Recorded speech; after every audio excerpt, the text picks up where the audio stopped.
It's time. Time to get inspired and empowered. To realize it's never too late to create your next amazing story. Get ready to break through, transform, and start living the life of your dreams. So, are you ready? Truly ready to begin your journey to create your next amazing story in life and love? Great. Let's jump in with your host, Life and Love Transformational Coach, Suzanne Oshima.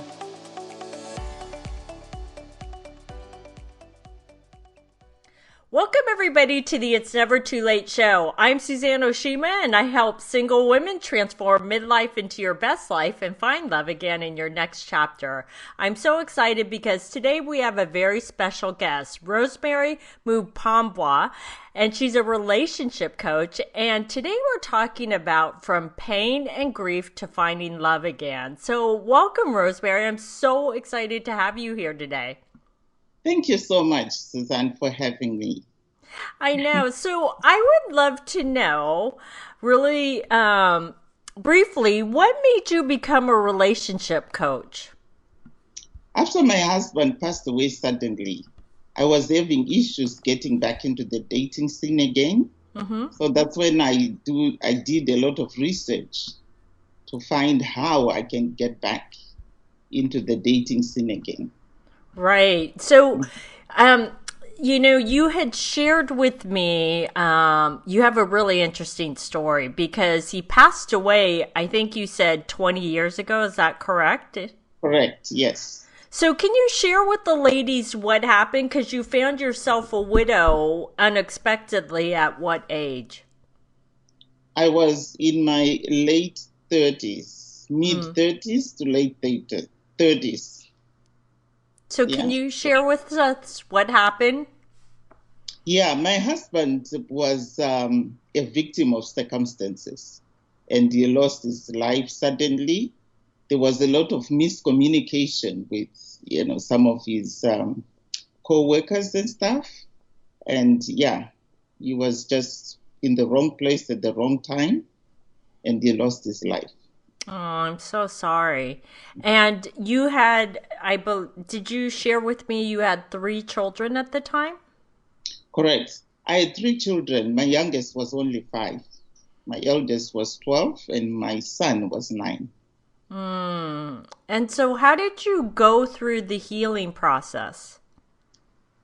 It was a journey. And I say healing is a choice. This is my motto now. I had to learn to forgive, first of all, for what happened to my husband and the people that caused it. And then I also had to learn to forgive myself too, because I was very angry for what happened. I went through a lot of betrayal from people that were supposed to be close to me to support me. So I had to learn how to forgive, and that really helped me to let go of a lot of anger and a lot of pain that I had.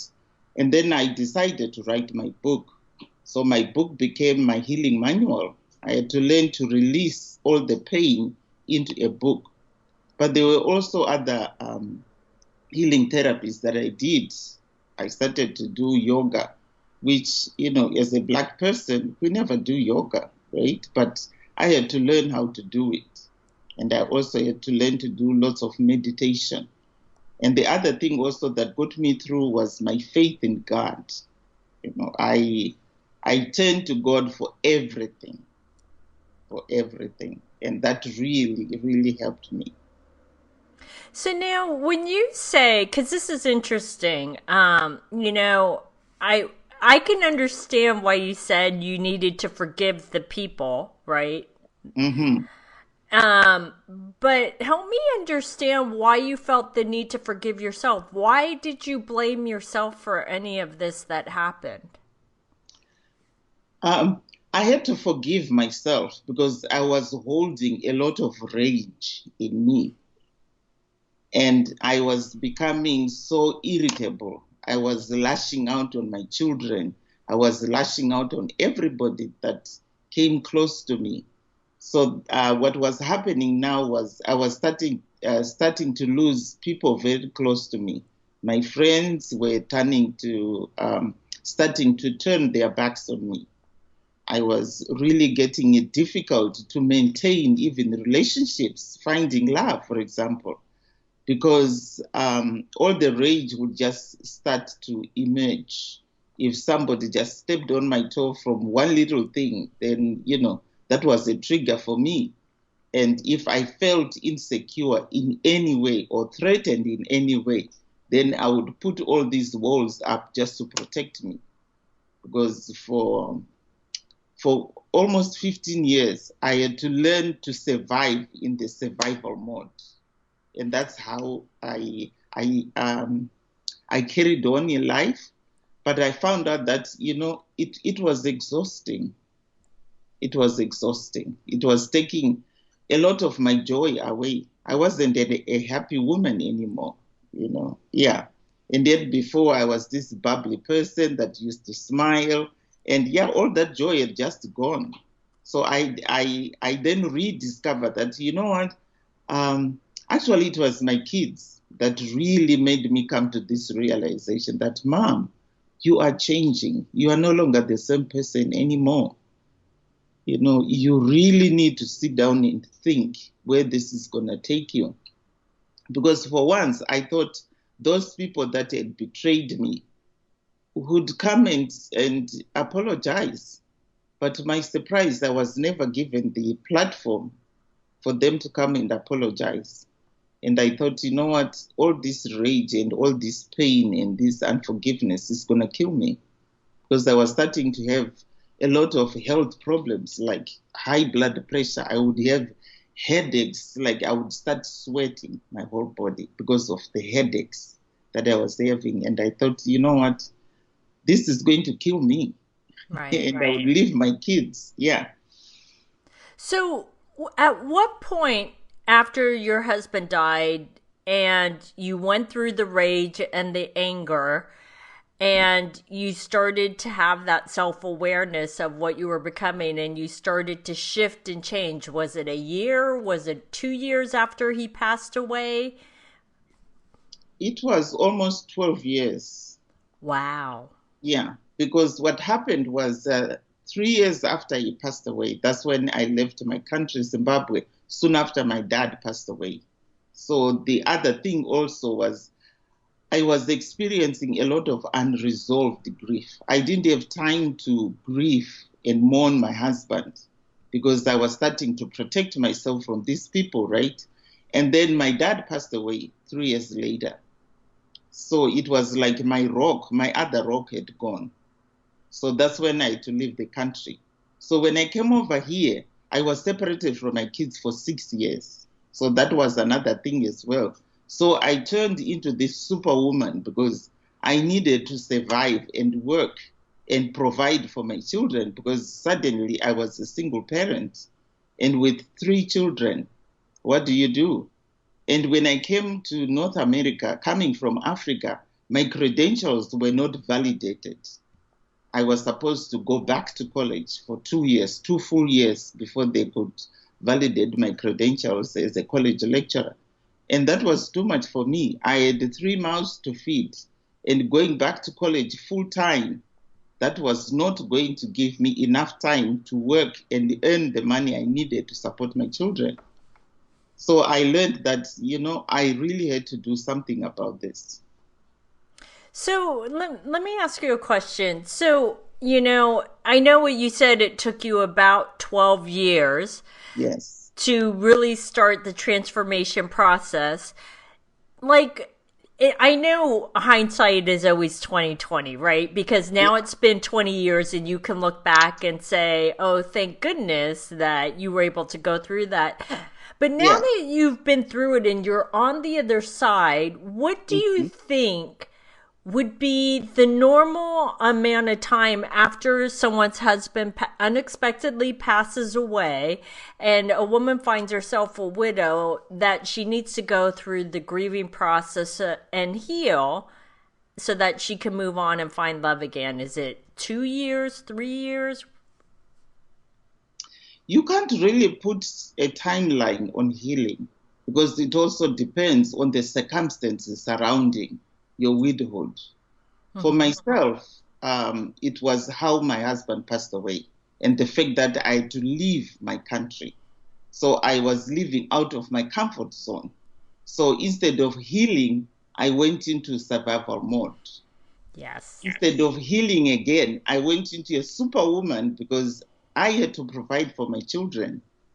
So it depends on the circumstances, that surround your widowhood. It's very hard to put a timeline. Although, when you have to get to 20 years without healing, then there's something that's going on that's deeper than that. Yeah. So most of the times it usually depends on the circumstances, as I said, and also yourself emotionally. How strong are you emotionally? And also the support system. For me, I didn't have a support system. I was over here in a foreign country, foreign culture, foreign food, foreign language. People here in the North American, they drive on the wrong side. It's all those things that I had to learn, Yeah. So that can also be, major effects as well. Right. So now, at what point did you feel like you were ready to get back out there and date? Soon after my children came, because after the 6 years, that's when I started dating again.